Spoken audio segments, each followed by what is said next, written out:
اور محمد صلی اللہ علیہ وسلم کو بھی مانتے ہیں۔ تو یہ چیز ان کو تسلیم بھی ہے، آگے جا کر وہ ایک جگہ پہ کہیں گی کہ میں اس بات پہ بحث نہیں کرتا، وہ اس چیز کو تسلیم کرتے ہیں کہ ہم احمدی حضرات قرآن کو بھی مانتے ہیں اور نبی پاک صلی اللہ علیہ وآلہ وسلم کو بھی مانتے ہیں۔ تو مسلمان ہونے کی یہ جو شرطیں ہیں یہ وہ خود تسلیم کر لیں۔ آگے دیکھیے وہ کیا کہتے ہیں۔ میں نے کہا میرے بھائی تم کون ہو؟ یہودی۔ کیوں؟ موسیٰ علیہ السلام کو مانتے ہو، تورات کو مانتے ہو؟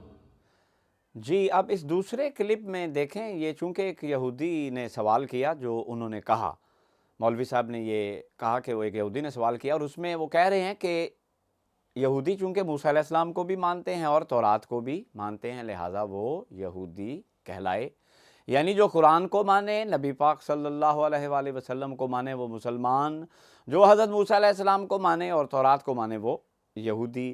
اب دیکھیے یہ تیسری گفتگو جو ہے وہ مولوی صاحب کی ملاحظہ کیجیے۔ عیسائی موسیٰ کو مانتے ہیں یا نہیں مانتے؟ کہتا مانتے ہیں۔ تورات کو مانتے ہیں یا نہیں مانتے؟ مانتے ہیں۔ میں نے کہا عیسائی یہودی، عیسائی جو ہیں موسیٰ علیہ السلام اور تورات کو ماننے کے باوجود یہودی نہیں ہیں، اگر وہ یہودی ہونے کا کلیم کریں گے تو مانو گے؟ نو۔ کیوں؟ کہتے ہیں کہ وہ تورات کو بھی مانتے ہیں، موسیٰ کو بھی مانتے ہیں، لیکن اس کے بعد ایک اور نبی کو مانتے ہیں، ایک اور کتاب کو مانتے ہیں۔ اب دیکھیں اس میں اس تیسرا جو میں نے آپ کو ابھی مختصر سا کلپ سنوایا ہے، اس میں وہ کہتے ہیں کہ عیسائی جو ہیں وہ موسیٰ علیہ السلام کو مانتے ہیں اور تورات کو مانتے ہیں، مگر یہودی نہیں کہلا سکتے۔ بھائی اس کی پہلی وجہ تو یہ ہے کہ وہ خود کو عیسائی کہتے ہیں۔ جب وہ خود کو عیسائی کہہ رہے ہیں تو کوئی ان کو یہودی کیوں کہے گا؟ یعنی مولوی صاحب جو دلیل لے کر آ رہے ہیں اس میں اس چیز کو فراموش کر گئے کہ یہ قضیہ تو کھڑا ہی نہیں ہوا، جس چیز پر آپ اپنی دلیل کی بنیاد رکھ رہے ہیں وہ تو اس چیز سے مطابقت ہی نہیں کھاتی۔ یہودی حضرت موسیٰ علیہ السلام کو مانتے ہیں اور تورات کو مانتے ہیں، یہودی کہلائے۔ مسلمان قرآن کو مانتے ہیں، نبی پاک صلی اللہ علیہ وسلم کو مانتے ہیں، مسلمان کہلائے۔ عیسائی گو کہ حضرت موسیٰ علیہ السلام کو مانتے ہیں اور تورات کو مانتے ہیں، لیکن وہ عیسائی اس لیے ہیں کہ وہ خود کو عیسائی کہتے ہیں۔ جب انہوں نے خود کو عیسائی کہا تو کسی نے تعرض نہیں کیا۔ یہ بات آپ کے لیے دلیل اس صورت میں ہوتی جب آپ یہ بات ثابت کرتے کہ عیسائی جو تھے انہوں نے اپنے آپ کو یہودی کہا اور یہودیوں نے ان کا یہ حق تسلیم نہیں کیا اور دنیا نے یہ بات مان لی اور عیسائیوں نے بھی مان لی۔ یہ بات تو آپ کو کوئی فائدہ نہیں دے رہی، کیونکہ عیسائیوں نے خود کو عیسائی کہا۔ اصل بات یہ ہے کہ عیسائیوں نے جو بھی اپنا نام رکھا دنیا نے اس کو تسلیم کیا، لہٰذا احمدی اگر خود کو مسلمان کہیں تو دنیا کو اسے تسلیم کرنا چاہیے۔ آگے چلتے ہیں۔ آپ کہتے ہیں کہ وجہ اس کی یہ ہوئی، اسی کلپ میں جو آپ نے سنا، کہ چونکہ وہ حضرت موسیٰ علیہ السلام اور تورات کو ماننے کے بعد ایک اور نبی اور ایک اور کتاب کو مان رہے ہیں، یہ بات کی ہے مولوی صاحب نے، ایک اور نبی اور ایک کتاب کو، مراد یہ ہے کہ ان کا ایک نبی اور ایک نئی شریعت کو وہ مان رہے ہیں۔ اگر یہ بات ہو تو پھر بھی ہمارے مخالفوں کے حق میں کوئی دلیل ہو۔ ابھی میں اس کو ایڈریس نہیں کروں گا، میں آپ کو ایک اور کلپ سنواتا ہوں، یہ ذرا آپ سنیے۔ عیسائیوں کے بعد میں مسلمان ہوں الحمدللہ، تورات کو بھی مانتا ہوں، موسیٰ کو بھی مانتا ہوں، عیسیٰ کو بھی مانتا ہوں، انجیل کو بھی مانتا ہوں۔ اگر خدا نہ کرے میں مثال کے طور پر کروں، میں کلیم کروں کہ میں یہودی ہوں، مانو گے؟ نہیں، اس لیے کہ تم عیسیٰ اور انجیل کے بعد ایک اور نبی کو مانتے ہو، محمد کو مانتے ہو، قرآن کو مانتے ہو، علیہ الصلوۃ والتسلیمات۔ اب دیکھیے یہاں پر انہوں نے مسلمانوں کی بات کی کہ مسلمان یہودیوں کو بھی مانتے ہیں اور اس کے بعد مسلمان یعنی موسیٰ علیہ السلام کو بھی مانتے ہیں، تورات کو بھی مانتے ہیں، اس پر بھی ایمان لاتے ہیں، حضرت عیسیٰ علیہ السلام کو بھی مانتے ہیں، انجیل کو بھی خدا کی کتاب مانتے ہیں، لیکن چونکہ وہ ان کے بعد حضرت محمد مصطفیٰ صلی اللہ علیہ وسلم کی نبوت کے قائل ہیں اور قرآن کو مانتے ہیں، لہٰذا ان کو مسلمان کہا گیا۔ میں پھر وہی بات عرض کر رہا ہوں، اصل بات یہ ہے کہ دنیا نے ان کو مسلمان تسلیم کیا کیونکہ انہوں نے خود کو مسلمان کہا اور بین ہی یہی بات میں یہاں کہہ رہا ہوں کہ یہ بات مولوی صاحب کو کچھ فائدہ نہیں دے رہی. جو انہوں نے اپنے متعلق سمجھا، جو انہوں نے اپنے مذہب کا نام رکھا، وہ دنیا نے تسلیم کیا. اور بڑی اہم بات یہاں یہ جو کہ پیچھے بھی مولوی صاحب کر گئے کہ ان لوگوں نے پرانی شرائع کو منسوخ کیا. یعنی عیسائیوں کا کلیم یہ ہے کہ موسیٰ علیہ السلام ان کی شریعت منسوخ ہو گئی. مسلمانوں کا کلیم یہ ہے کہ حضرت موسیٰ علیہ السلام اور حضرت عیسیٰ علیہ السلام کی شریعت جو ہے وہ منسوخ ہو گئی. تو اگر یہ بات احمدیوں میں پائی جاتی، جو کہ بالکل بھی نہیں پائی جاتی، اور اس کا میں آگے آپ کو ثبوت دوں گا، تو پھر بھی ان علماء کے پاس کوئی دلیل ہوتی. ہم حضرت محمد مصطفیٰ صلی اللہ علیہ وآلہ وسلم کی شریعت کے بعد اور کسی شریعت کے قائل نہیں. ہم نبی پاک صلی اللہ علیہ وآلہ وسلم کے نبوت کے سلسلے کو تا قیامت مانتے ہیں. تو یہ بات ان مولوی صاحب کی قطعاً کوئی بھی ہیلپ نہیں کر رہی. اب ایک اور کلپ میں آپ کو سنواتا ہوں اور پھر اس پر میں اپنی رائے کا اظہار کروں گا. جس اصول پر پہلا تسلسل چل رہا ہے وہ حضرت محمد صلی اللہ علیہ وسلم کے بعد اور قرآن کے بعد مرزا غلام احمد کو نبی مان کر اور اس کی کتاب تذکرہ کو وحی مان کر وہ مسلمانوں میں شامل نہیں ہے. اگر حضرت عیسیٰ اور انجیل کو ماننے والے الگ مذہب ہیں، حضرت محمد صلی اللہ علیہ وسلم اور قرآن کو ماننے والے الگ مذہب ہیں، تو اس کے بعد کسی بھی نبی اور کسی بھی وحی کو ماننے والے الگ مذہب ہیں. دیکھیے اس کلپ میں مولانا صاحب نے وہی بات کی ہے، اور اس بات کو پیش کر کے انہوں نے اپنی بات میں بہت وزن پیدا کرنے کی کوشش کی ہے. اور وہ بات یہ کر رہے ہیں کہ جیسے عیسائی حضرت موسیٰ علیہ السلام اور تورات کے بعد حضرت عیسیٰ علیہ السلام کو نبی مان کر ایک اور کتاب پر، ایک اور شریعت پر ایمان لے کر آئے، جیسے مسلمان حضرت نبی پاک صلی اللہ علیہ وسلم کو مان کر قرآن کی صورت میں ایک اور کتاب، ایک اور شریعت پر ایمان لے کر آئے، بین ہی اسی طرح وہ یہ کہہ رہے ہیں، مسلمانوں کی اور عیسائیوں سے مشابہت دیتے ہوئے کہہ رہے ہیں کہ احمدی حضرات حضرت مسیح موعود علیہ السلام پر ایمان لا کر آپ کے بعد ایک اور کتاب تذکرہ پر ایمان لے کر آئے ہیں. شریعت کہنے کی یہاں وہ جرت نہیں کر سکے، کیونکہ یہ ان کو علم ہے کہ میں جھوٹ بول رہا ہوں. احمدی حضرات ہرگز قرآن کے بعد کسی اور شریعت کے قائل نہیں ہیں، اور حضرت محمد مصطفیٰ صلی اللہ علیہ وسلم کے بعد کسی اور ایسی نبوت کے قائل نہیں ہیں جو آ کر محمد مصطفیٰ صلی اللہ علیہ وسلم کے نبوت کے دور کو ختم کر دے. کاش مولوی صاحب نے، یہ میں بڑے ادب سے عرض کر رہا ہوں، اپنے دعوے کے دلائل کے طور پر قرآن کی کوئی ایک آیت یا نبی پاک صلی اللہ علیہ وآلہ وسلم کی کوئی ایک حدیث یا آپ صلی اللہ علیہ وآلہ وسلم کی سیرت کا کوئی ایک واقعہ بیان کر دیا ہوتا اپنی بات کو ثابت کرنے کے لیے. لیکن حقیقت یہ ہے کہ قرآن ہرگز ان کا ساتھ نہیں دیتا. نبی پاک صلی اللہ علیہ وآلہ وسلم نے اپنی ساری زندگی کبھی کسی ایسی شخص کو جو خود کو اسلام کی طرف منسوب کرے یا خود کو مسلمان کہے، یہ نہیں کہا کہ تم کو مسلمان کہلانے کا یا اسلام پر چلنے کا کوئی حق نہیں. اس لیے یہ کچھ پیش ہی نہیں کر سکے. لیکن میں اس خیال کو جو مولوی صاحب نے پیش کیا ہے غلط ثابت کرنے کے لیے، اس کی غلطی کو واضح کرنے کے لیے قرآن کی ایک آیت پیش کرتا ہوں. دیکھیں سورہ بقرہ کی آیت نمبر 87 ہے. اس آیت میں اللہ رب العزت قرآن میں فرماتا ہے وَلَقَدْ آتَيْنَا مُوسَى الْكِتَابَ وَقَفَّيْنَا مِن بَعْدِهِ بِالرُّسُلِ. ہم نے موسیٰ کو کتاب دی اور اس کے بعد پے در پے رسول بھیجے. سورہ بقرہ آیت نمبر 87 یہ اسکرین پر آ رہی ہے، دوست ملاحظہ کریں. کیا کہا مولوی صاحب نے؟ مرزا غلام احمد کو نبی مانا، کس کے بعد؟ نبی پاک صلی اللہ علیہ وسلم کے بعد. پھر کیا ہوا؟ اس کی وحی پر ایمان لائے. حضرت موسیٰ علیہ السلام کے بعد خدا کہتا ہے میں نے پے در پے رسول بھیجے. رسول ہوتا ہی وہی ہے جس سے خدا کلام کرتا ہے. حضرت ہارون علیہ السلام آپ کی زندگی میں موجود تھے. اس کے بعد ایک لمبا سلسلہ چلا ہے انبیاء کا. تو مولوی صاحب آپ اس تاریخ کو کیوں بھول گئے؟ کیوں بولی بالی عوام کو گمراہ کرتے ہیں؟ اگر ایک نبی کے بعد کسی اور نبی پر ایمان لانا اور اس کی وحی پر ایمان لانا اس بات کا حق چھین لیتا ہے کہ وہ شخص اپنے آپ کو اس مذہب کا نام لے کر اس کی طرف منسوب کرے، تو پھر حضرت موسیٰ علیہ السلام کے بعد جو ایک لمبا سلسلہ انبیاء کا چلا ہے، ہرگز ان کو یہ حق حاصل نہیں تھا کہ پھر وہ خود کو یہودی کہتے.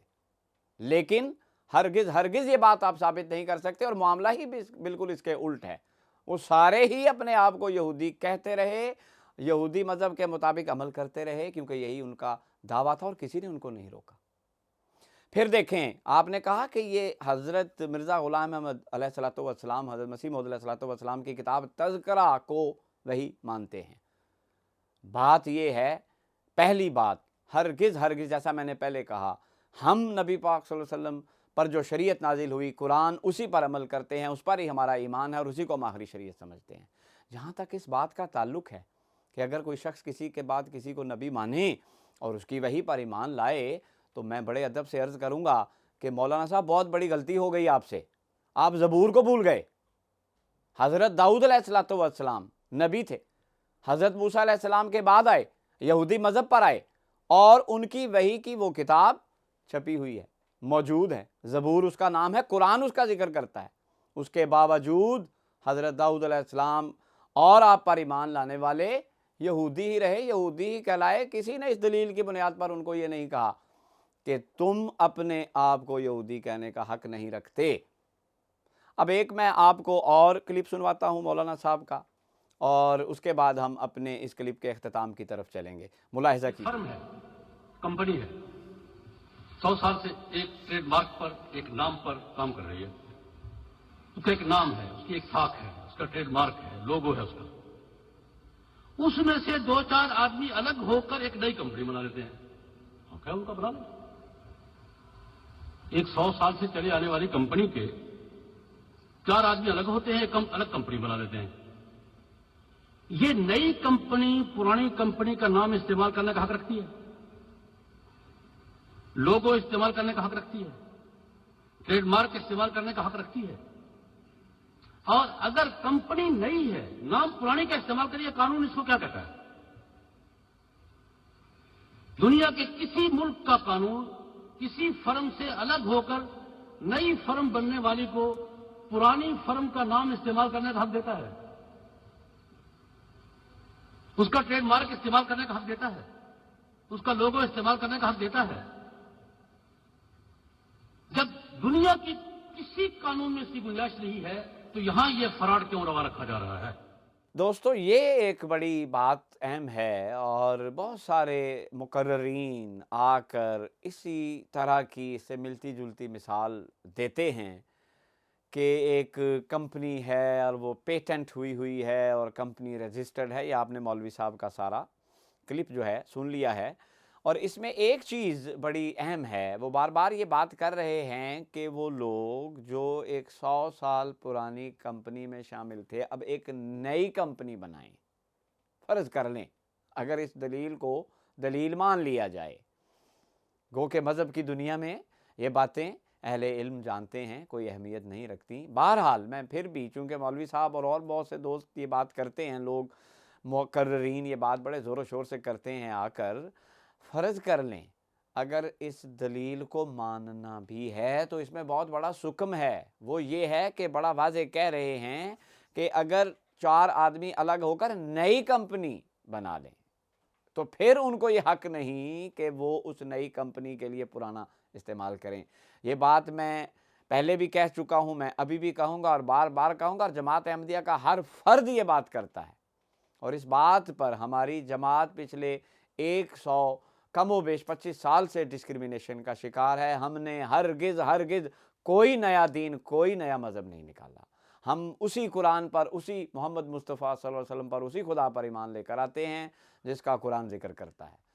ہر احمدی سورہ فاتحہ کی الف سے لے کر سورہ ناس کی سین تک قرآن کے ہر حرف پر ایمان لاتا ہے اور اسی کو قابل عمل سمجھتا ہے. لہذا ہم نے کوئی نیا دین، کوئی نئی شریعت متعارف نہیں کروائی، اور نہ ہم اس کے قائل ہیں.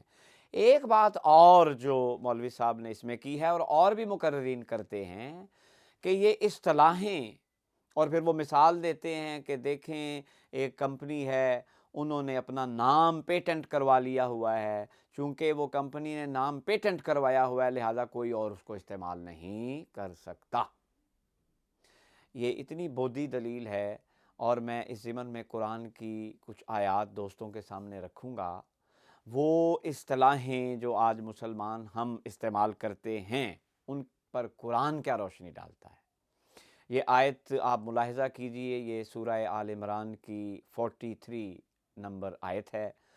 اس میں خدا کہتا ہے، یہ آیت اسکرین پر آپ دیکھ سکتے ہیں، میں ترجمہ پڑھ رہا ہوں، اے مریم تو اپنے رب کی فرما بردار بن اور سجدہ کر، اور صرف محدانہ پرستش کرنے والوں کے ساتھ مل کر محدانہ پرستش کر، یعنی رکوع کرنے والوں کے ساتھ رکوع کر اور سجدہ کر۔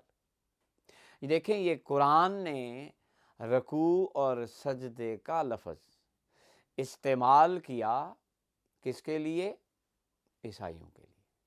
حضرت مریم علیہ السلام کا یہاں ذکر ہو رہا ہے، وَاسْجُدِي وَارْكَعِي مَعَ الرَّاكِعِينَ۔ تو اب مجھے بتائیں، اگر وہ لوگ آ کر کہیں کہ یہ اصطلاحیں اے مسلمانوں تم استعمال نہیں کر سکتے کیونکہ خود تمہارے خدا نے قرآن میں یہ ہمارے لیے استعمال کی ہیں، تو کیا جواب دیں گے مسلمان؟ ایک اور آیت میں دوستوں کے سامنے رکھنا چاہتا ہوں، سورہ کہف کی یہ 21 نمبر آیت ہے، اس کو دوست دیکھیں۔ اس میں وہی بات جو میں نے ابھی کی، آیت کا جو آخری ٹکڑا ہے اس کو اگر آپ دیکھیں تو اس میں خدا کہتا ہے قَالَ الَّذِينَ غَلَبُوا عَلَىٰ أَمْرِهِمْ لَنَتَّخِذَنَّ عَلَيْهِمْ مَسْجِدًا۔ کیا کہا؟ جنہوں نے اپنے قول میں غلبہ حاصل کر لیا، انہوں نے کہا ہم تو ان کے رہنے کے مقام پر مسجد بنائیں گے۔ اب یہ مسجد کا جو لفظ ہے، یہ مسجد کی جو اصطلاح ہے، یہ خدا نے سورہ کہف میں عیسائیوں کے لیے استعمال کی۔ تو اب مجھے بتائیں کہ اگر وہ لوگ آ کر یہ کہیں اور یہ پیٹنٹ ہونے کا دعویٰ کر دیں تو کیا جواب دیں گے مسلمان اس بات کا؟ لیکن ہو سکتا ہے کسی کے ذہن میں یہ خیال آئے کہ یہاں پر جس کی بات ہو رہی ہے وہ مسلمان کا لفظ ہے۔ اس ضمن میں اپنے دوستوں کے سامنے، سننے والوں کے سامنے، ناظرین کے سامنے 2 آیات رکھوں گا۔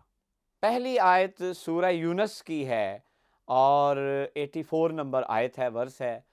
اس میں خدا کہتا ہے، موسیٰ نے اپنی قوم سے کہا کہ لوگو، اگر تم واقعی اللہ پر ایمان رکھتے ہو تو اس پر بھروسہ کرو، اگر مسلمان ہو، توکلوا ان کنتم مسلمین۔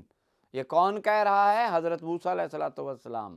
کس کو کہہ رہے ہیں؟ اپنی قوم کو۔ وقال موسیٰ یا قومی، یہ آیت آپ ملاحظہ کر سکتے ہیں۔ اور ان کو کیا کہہ کے بلایا قرآن میں خدا نے؟ مسلمان۔ اسی بات پر ساری بحث چل رہی ہے نا، کہ یہ لفظ پیٹنٹ ہے اور یہ لفظ مسلمان استعمال کرتے ہیں، لہٰذا اب احمدی استعمال نہیں کر سکتے، کوئی اور نہیں کر سکتا۔ تو خدا نے تو یہ لفظ مسلمانوں کا حضرت موسیٰ علیہ السلام کے ماننے والوں کے لیے استعمال کیا ہے۔ اور اگر یہودی آ جائیں اور یہی کلیم کر دیں کہ خود خدا نے قرآن میں جس کو تم مذہبی کتاب مانتے ہو، یہ لفظ مسلمان کا ہمارے لیے استعمال کیا، لہٰذا یہ ہمارے لیے پیٹنٹ ہو گیا، تم اس کو استعمال نہیں کر سکتے، کیا جواب دیں گے مولوی صاحب؟ جی، ایک اور آیت میں اپنے دوستوں کی خدمت میں پیش کرنا چاہتا ہوں، یہ سورہ بقرہ کی 132 نمبر آیت ہے۔ اس میں حضرت ابراہیم علیہ السلام اپنی اولاد کو اور حضرت یعقوب علیہ السلام اپنی اولاد کو نصیحت کر رہے ہیں کہ خدا نے جو دین تمہارے لیے پسند کیا ہے اسی دین پر رہنا اور مرتے دم تک مسلمان رہنا۔ وَأَنْتُمْ مُسْلِمُونَ فَلَا تَمُوتُنَّ إِلَّا وَأَنْتُمْ مُسْلِمُونَ۔ تو دوستو، یہ بات جو علماء اور مقررین بڑے زور و شور سے لوگوں کے آگے کر رہے ہیں کہ یہ پیٹنٹ ہے اور یہ چونکہ پیٹنٹ ہے لہذا کوئی استعمال نہیں کر سکتا، یہ باتیں مذہب کی دنیا میں کوئی اہمیت نہیں رکھتی۔ خدا نے یہی الفاظ رکوع کے، سجدہ کے، صلات کے، زکوٰۃ کے، ایون کے مسلمان ہونے کے دوسری قوموں کے لیے استعمال کیے، لہٰذا یہ پیٹنٹ والی بات اپنے اندر قطعاً کوئی وزن نہیں رکھتی۔ اگر رکھتی ہے تو پھر یہ قومیں آ کے کہہ دیں گی کہ قرآن نے تمہاری اصطلاحیں تم سے پہلے ہمارے لیے استعمال کی ہیں، لہٰذا اب ہم تمہیں یہ حق نہیں دیتے کہ تم انہیں کو استعمال کر سکو۔ کیا جواب دیں گے یہ علماء اس وقت؟ میں اس بات کو اب اپنی کو ختم کرتا ہوں، اور بالکل آخری بات میں آپ دوستوں کے آگے رکھنا چاہتا ہوں۔ یہ بالکل مختصر سی بات ہے، اور یہ ایک کلپ ہے جو مولوی صاحب نے جس پر اپنی گفتگو کا اختتام کیا، یہ آپ ذرا سنیے۔ کیسے ہو سکتا ہے؟ اس لیے زیادتی ہم نہیں کر رہے، زیادتی قادیانی کر رہے۔ جی دیکھیں، یہاں پر مولوی صاحب کہہ رہے ہیں کہ زیادتی ہم نہیں کر رہے، زیادتی قادیانی کر رہے ہیں۔ تو میں ایک شعر پر اپنی اس گفتگو کو ختم کروں گا۔ خرد کا نام جنوں، جنوں کا خرد رکھ دیا، جو چاہے آپ کا حسن کرشمہ ساز کرے۔ السلام علیکم ورحمۃ اللہ وبرکاتہ۔